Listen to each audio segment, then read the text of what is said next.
সহকারী অধ্যাপক হিসেবে কর্মরত আছি হেমাটোলজি বিভাগ ঢাকা মেডিকেল কলেজ হসপিটালে। সাভার প্রেসিডেন্ট চেম্বার থেকে আমি আপনাদের সবাইকে স্বাগত জানাচ্ছি। আপনারা জানেন আমাদের সচেতনতা তৈরির জন্য আমরা আমাদের কিছু কেস সিনারিও আপনাদের সাথে শেয়ার করে থাকি।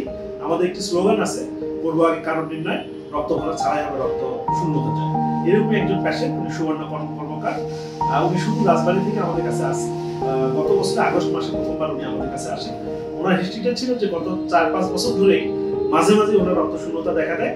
তখন উনি বিভিন্ন কনসালটেন্টের সাথে কথা বলেন বা ডাক্তার দেখান, যারা ব্লাড ট্রান্সফিউশনের পরামর্শ দিয়েছিলেন, এবং উনি প্রায় 4 বারে, প্রথমে 3 ব্যাগ, তারপর 3 ব্যাগ, তারপর 2 ব্যাগ, এইভাবে উনি প্রায় 5-6 ব্যাগ ব্লাড নিয়েছিলেন 3-4-5 বছরে। তারপর এখানে একজন কার্ডিওলজিস্টকে দেখানোর পর উনি আমার কাছে রেফার করেন। উনি আমার কাছে আসার পর যেটা হয়, আমরা বিস্তারিত ইতিহাস নিই, তার খাদ্যাভ্যাস, তার অন্য অসুখের হিস্ট্রি, তাকে ফিজিক্যাল এক্সামিনেশন করি এবং পরীক্ষা করি। পরীক্ষা করে মনে হয় যে ওনার সম্ভবত নিউট্রিশনাল ডেফিসিয়েন্সি থাকতে পারে, এবং দেখা যায় যে ওনার আয়রন এবং ভিটামিন বি 12 দুই ধরনের ভিটামিনেরই ঘাটতি ছিল। সেই ঘাটতিটা আমরা পূরণ করে দিই গত বছরের আগস্ট মাসে। তারপর থেকে উনি নিয়মিত আমাদের ফলোআপে আসেন। এবারে প্রায় 3 মাস পর উনি ফলোআপে আসছেন।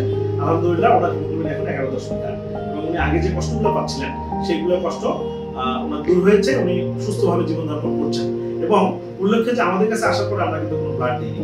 এই জন্য আপনাদের প্রতি আহ্বান, কারো যদি রক্ত শূন্যতা থাকে তাহলে একজন রক্ত বিশেষজ্ঞের সাথে পরামর্শ করুন। ইবনে সিনা সাভার শাখায় সব ধরনের সুবিধা নিয়েই আমরা রক্ত রোগের সকল সমস্যার সমাধান দিয়ে থাকি।